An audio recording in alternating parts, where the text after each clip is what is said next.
Hey, thank you, Martha. What's happening, everybody? This is Tony Robles. Listen and Be Heard Radio on WPVM FM. Today, we have a very, very special guest. I want to preface it by saying that we are in Black August right now. And for the WPVM listeners who don't know what Black August is, Black August takes place in August, during the month of August, and it was started in California, in the California prison system in the 1970s by Black freedom fighters who wanted to honor the lives and deaths of Black political prisoners killed by the state, to bring awareness to prison conditions, and to honor the radical tradition of Black resistance. Black history is very significant in the month of August. The first Africans that came to this continent that were enslaved came to Virginia in August. I believe it was Hampton, Virginia. There's many, many things that happen in August. That's the significance of that. One of the things that's extremely significant right now is the issue of the case for reparations. And our guest is Dr. Dwight Mullen. He is the chair of the Asheville-Buncombe County Reparations Commission. He is professor emeritus in political science at the University of North Carolina, Asheville, where he taught for 34 years. Dr. Mullen, hey, thank you so much for coming and being on our program today. When you say 34 years, it shakes me. Thank you. Thank you for having me. Sure. You know, I was looking up some things online, about you and your history. And you apparently had taught in Nigeria for a time. And you were, I guess, consulted, or you aided in I guess there was the rewriting of the Constitution, and they needed somebody to come in and lend some expertise on local government.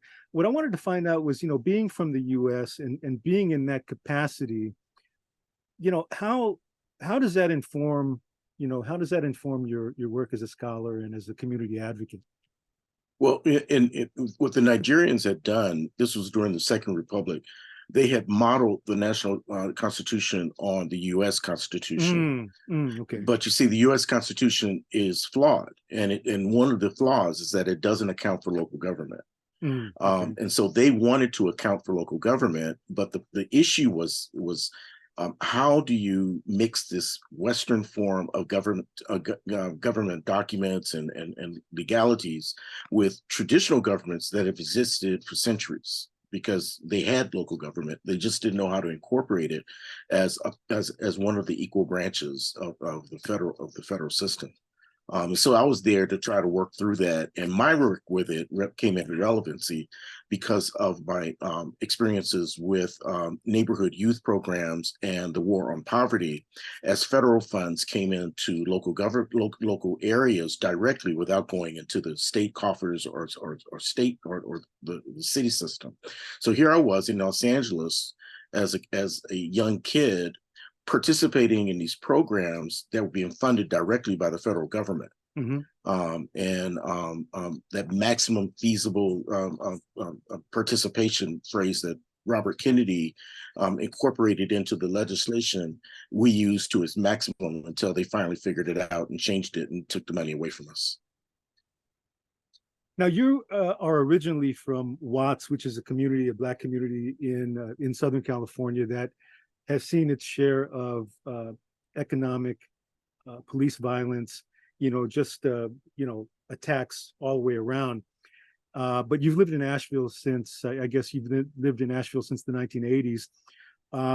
Tell us about your evolution in the case for reparations as it applies to your work as an educator and somebody who's in public policy. Yeah, honestly, I have been associated with reparations because of my support for the war against apartheid in South Africa. And I was in Johannesburg when they were going through the Truth and Reconciliation hearings.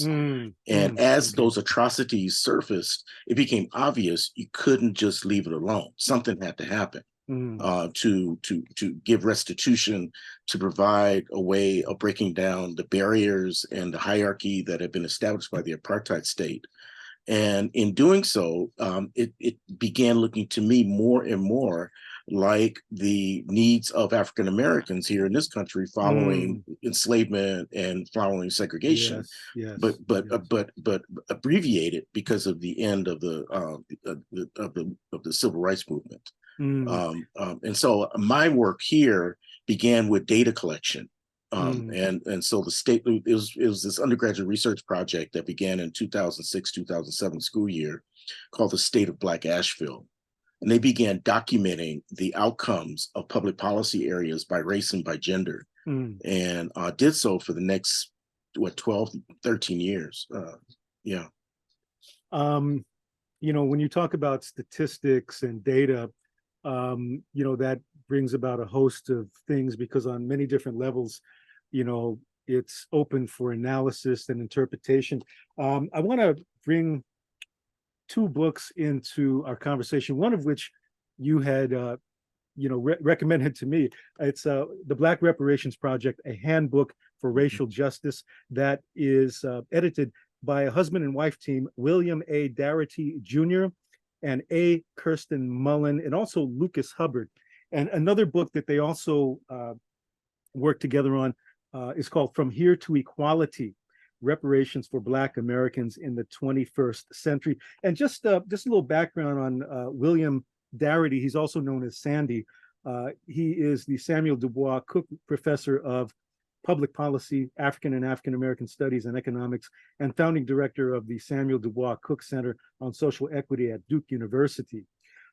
His wife, Kirsten Mullen, is a folklorist and the founder of Artifactual, which is an arts consulting practice, and Carolina Circuit Writers, a literary consortium that brings expressive writers of color to the Carolinas. I know, stories are so important because if we don't remember our stories, we really don't have much of an anchor. We need to remember. Now William Darity Jr., he's one of the editors of the book. He defines reparations as a program of acknowledgement, redress, and closure for a grievous injustice, with a goal of eliminating the racial wealth gap. What do you see, Dr. Mullen, as the biggest misconception that people have about the issue of reparations? I've had some interesting conversations with Sandy about it. He and I are on the same page when it comes to the use of data to come to a resolution of policy issues. But we disagree on the primary cause, the primary objective as wealth, closing the wealth gap. Mm. There's another author I'd point you to. His name is Adolph Reed Jr. Adolph Reed Jr.? Yeah. He was sort of a classmate, a mentor kind of thing. His father was major writer, scholar during the Black nationalist movement. But Adolph Reed Jr., his latest piece is called "The South: Jim Crow and Its Afterlives." Okay. And what he's doing in here is saying that it's not enough to just collect wealth and to close the wealth gap, because we end up following the same models as that produce the problems that we are encountering today. And what's part of reparations is the coming up not just of the solutions to problems, but the model for a new future. Those are two different things. And Darity's definition falls short of that. It addresses injustice, but it doesn't create a scenario for justice. So it doesn't, so what you see is lacking is the mechanisms in which to put the redress to work so that it really works. Yeah. It's the same mistake that the civil rights movement made. Is that the civil rights movement, they're totally correct. Jim Crow had to go. I mean, no more segregation. That racial hierarchy, particularly by law, but even more importantly, informally, that had to end. And we're still working on ending the vestiges of that era. But what it failed was it assumed that if you removed the problem, then all would be well. And it's not. All it does is create a vacuum. And so what we need also to do is to construct a model of what it is we want to become. because if there's a vacuum, then it could be filled by something that's even worse, Like right? Trump. Yeah, it could be filled. It could be filled. Right. You know, going back to the Black reparations project, and I do appreciate you, Dr. Mullen, for pointing me in this direction.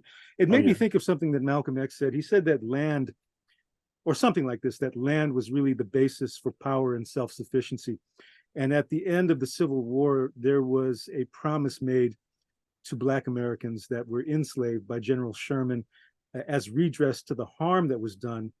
I had read somewhere that the promise, had it been honored, that the value in the dollars, and I'm talking about the 40 acres and the mule, that the current value in today's dollars would, I think, total something like $6.4 trillion. I wanted to ask you if this was an accurate estimate, and can you talk about that in contrast to the land grants that white folks had gotten from the U.S. government, and how wealth was generated, and how that contributed highly to the wealth disparities between white and Black Americans? Yeah, yeah. I mean, the policies of the federal government, particularly, and then reinforced by the state governments, definitely significantly impacted the wealth African Americans hold today. But again, we run across this thing of saying that we assume that the mechanisms that that applied, that put us in this perilous position of needing land to have wealth, and then that they would remain static. Well, those mechanisms evolved also. And so a question becomes, would the land given along with a mule, which I was pointed out to by one of my brothers, is that, mules are sterile. So, so getting more mules ain't gonna happen. So Right. this is, but, but one of the things is that you get this land. Who's to say that the racist mechanisms that allowed for enslavement would still have deprived Black folk of the land that was granted if it had followed through after the Civil War? Because if the post World War II world is any example, folk were very comfortable excluding us from the Fair Housing Act, in terms of support for the building of today's middle class. I mean, we would not have a white middle class in this country had it not been federal intervention that deliberately excluded us, just like it deliberately excluded us during our agricultural era from having a mule and 40 acres. I mean, it's those mechanisms that mutate and adjust, but yield the same outcomes that I'm most concerned about reparations addressing. So basically, it's they always talk about safety nets, but there's always a hole. It's Yes. almost like an umbrella. It's an umbrella that might have 3 or 4 holes, and then you're getting soaked, and then they're going to charge you for being wet. Yes, Yes, yes. Yeah. And so, one of the things I've suggested is, I've caught in flack behind it, criticisms, but it's not criticisms that are, I think, grounded in much. Is that we have a history of white institutions doing this. We have a history of white institutions providing one thing for one population, depriving the very same thing for another population based on race or gender, et cetera, et cetera. And so my thing is that the law does not allow that to happen anymore. It's not supposed to be an open deprivation of the privileges of citizenship. But at the same time, I think the Black community, the indigenous communities, brown communities, I think folk will be fools to think that the elimination of the problem will lead automatically to the solution. And that's just not the case. Right. It's where I agree with Adolph Reed, is that we've got to be clear about the mechanisms by which we govern our own interest. And so I am all in support of being with white institutions and predominant institutions in education and healthcare and criminal justice and economic development and housing. I'm all for those things, that we are there at the table. But I also think that we should be clear on the need to have Black governed institutions in education. I think we're very much in the need of community-based clinics for our healthcare. I think that the correction of urban renewal and giving land back to its residents and owners, I think that's a very real part of what's going on. and so forth. And so I think that those parallel developments are one way to address it. Well, that really strikes that strikes a chord for me because like yourself, I'm from California as well. My family grew up in the Western Addition in the Fillmore district. It was known as the Harlem of the West Coast. Now, my own background, Filipino and Black. It's my own background, and on my Filipino side, my grandmother had a house in the Western Addition that they lost to eminent domain, and all of my father's friends, their parents had lost, their homes as well. My uncle, he jokingly refers to the Fillmore like this, but it's not really, he's not really joking. He said he called it a village in the ghetto. He says it was like Yep. a Black, Japanese, and Yep. Filipino neighborhood. Because growing up, my father, all of my father's friends were Black. My father didn't have any white friends. He didn't even have any Filipino friends. All the guys that came over, they used to hang out and everything, right?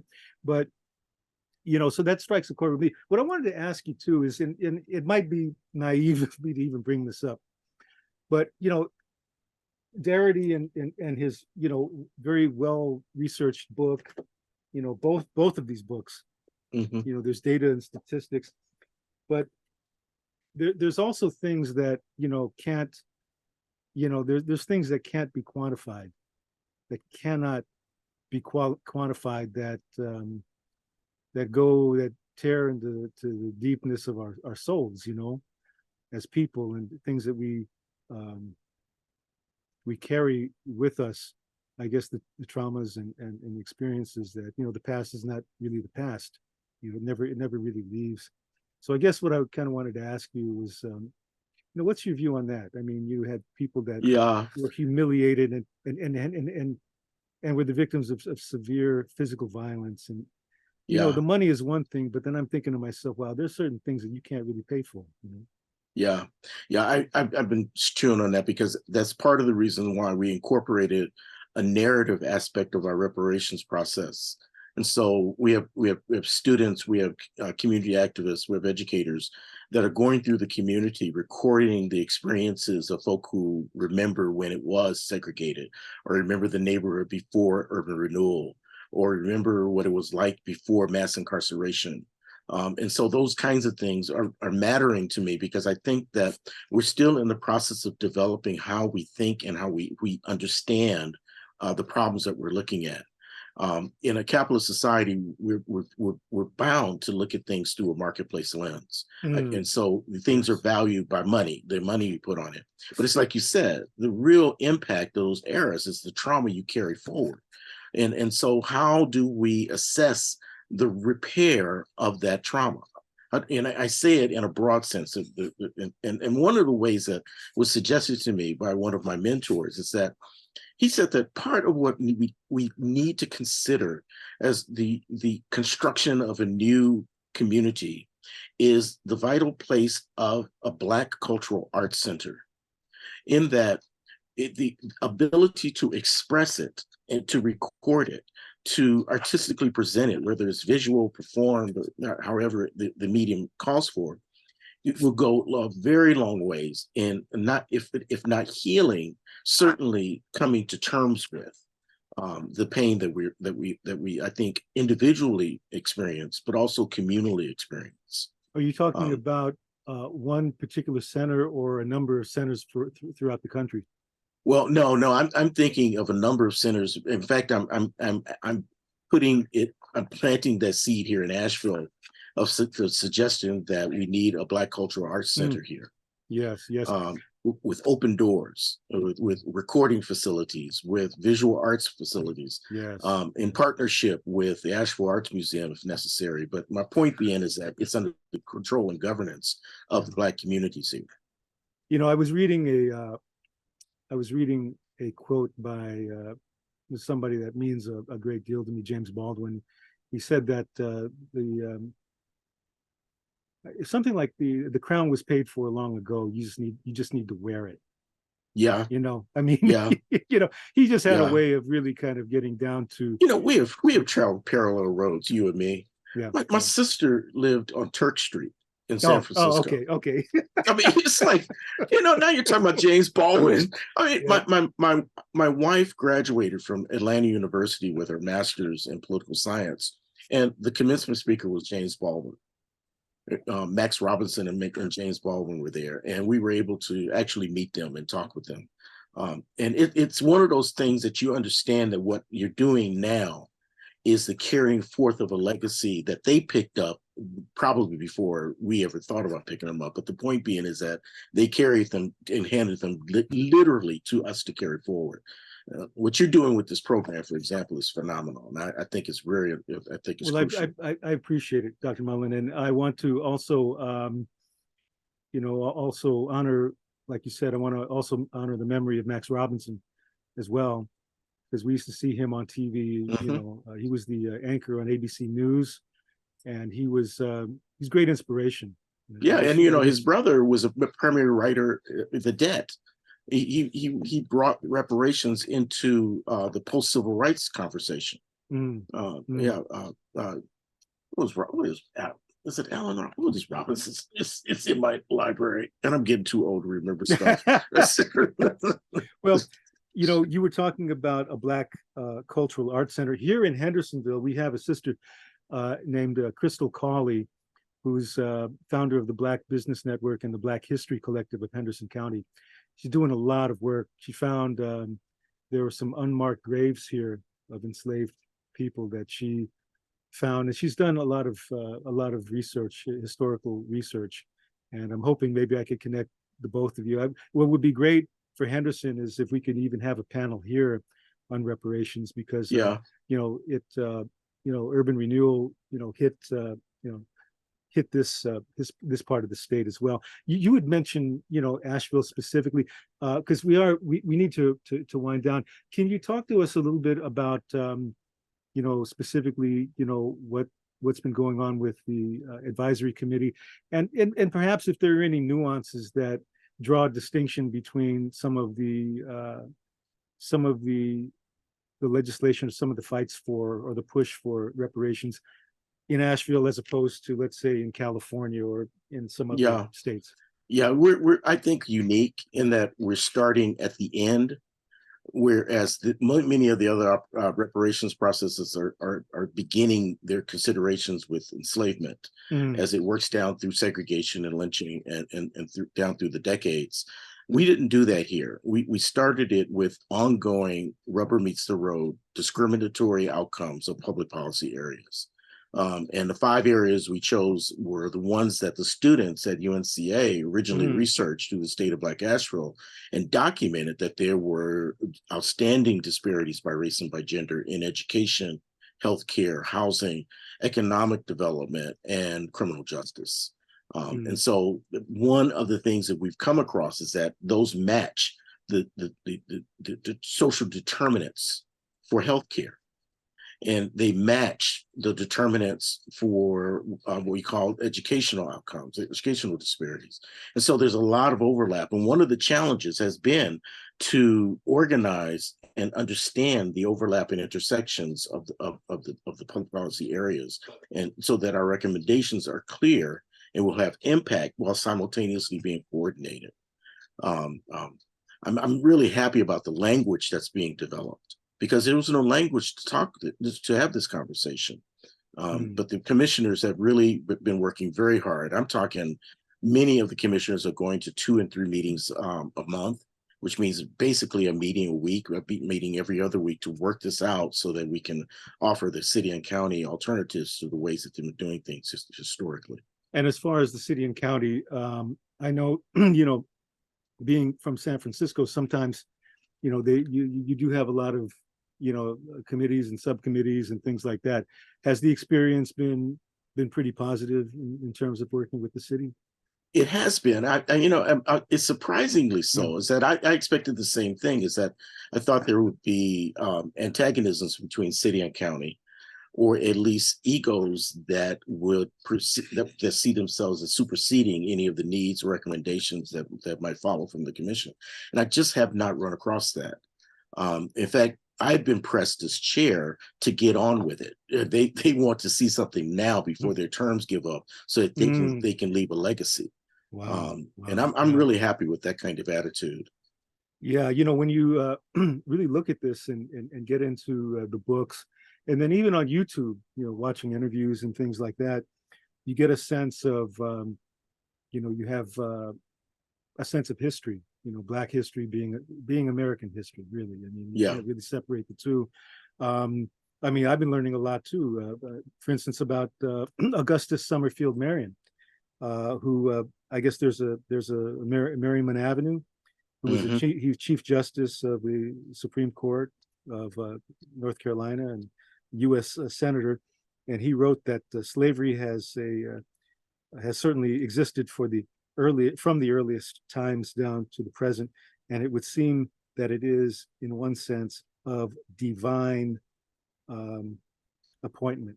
Yeah, which really kind of which really says something. I mean, you get somebody who's at the highest level of the law in the state. That's it's in the bones, right? And something that we're trying to push against and dismantle. And and that's one of the things that when I have long times to talk with people, that I ask them to examine is the mindset that you've inherited that you aren't really aware is affecting your vision.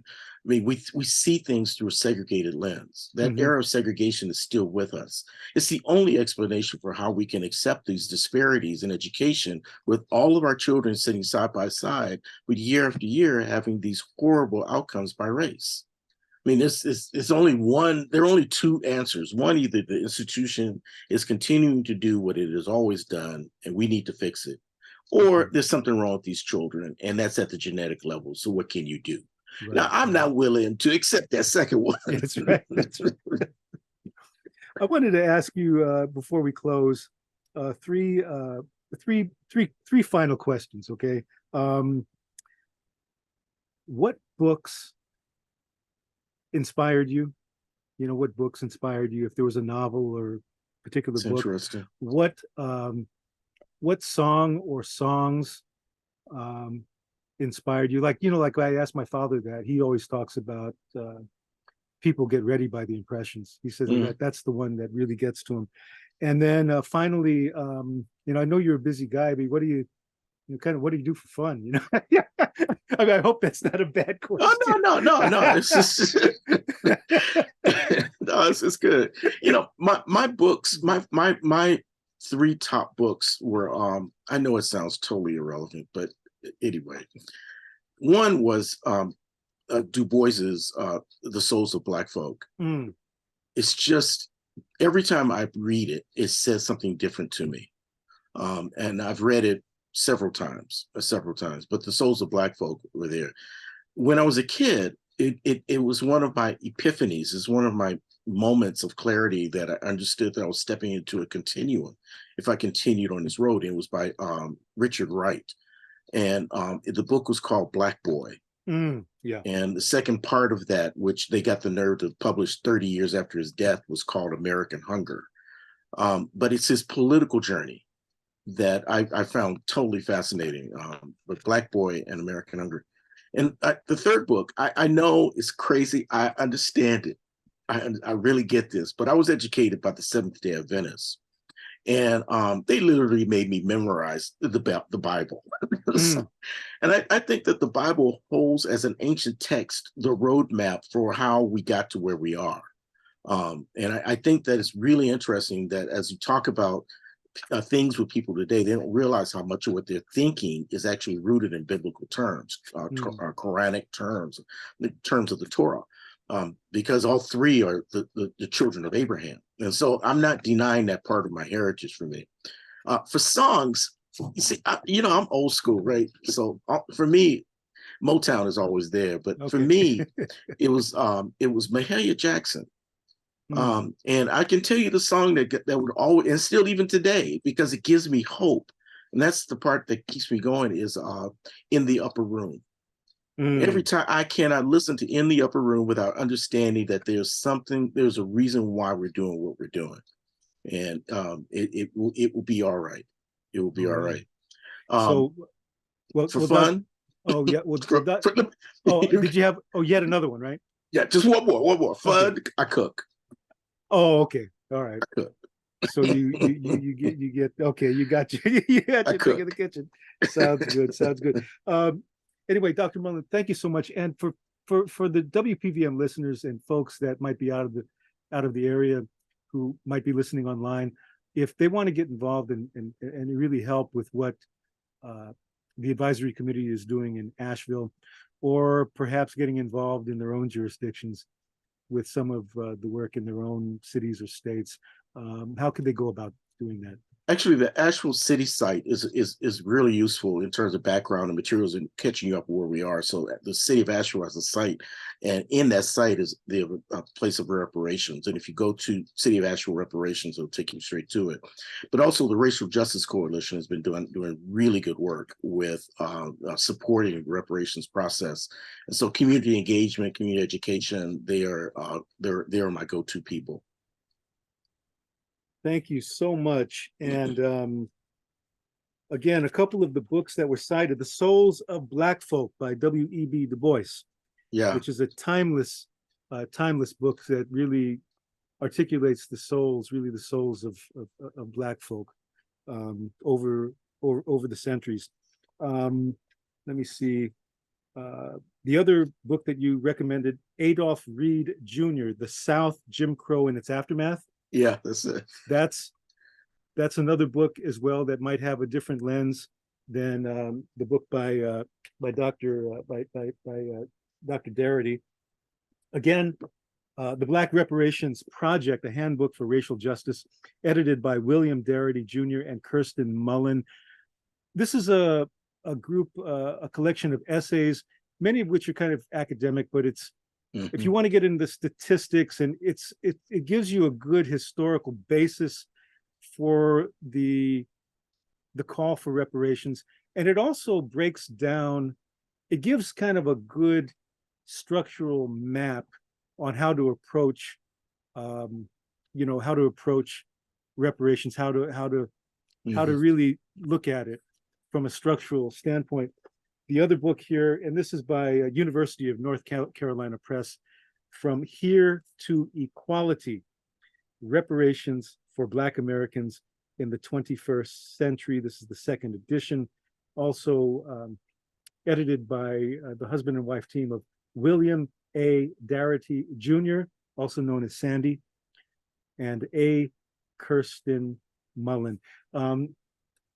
Dr. Mullen, thank you so much. It really was a pleasure. I wish we could have talked for another hour or so, but I'm hoping that we can keep in contact and that we can perhaps have you come over here to Henderson County, because we would really love your scholarship and your fellowship, and to really get the message out there. We very That much sounds fine to appreciate me. Yeah, and also being that this is Black August, we want to honor the people that have passed, our ancestors, and the people that continue to push us forward and inform our lives today. Oh, I'm sorry. One more thing. Yeah. There's a major grant that has just been won by the Land of Sky Commission, and it's the recognition and preservation of African American cemeteries.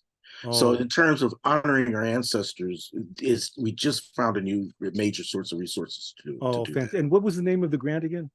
It's the Land of Sky Regional Council, and it's there to look at the identification and preservation of African American cemeteries. And this is in Asheville?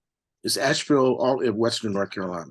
You know what? I definitely need to connect you with Crystal Yeah, Cawley, because again, like I said, they found some unmarked graves here in yeah, Henderson. that's what it's for. That's what it's And for. that would be so, you know what? Thank you so much for the work that you're doing.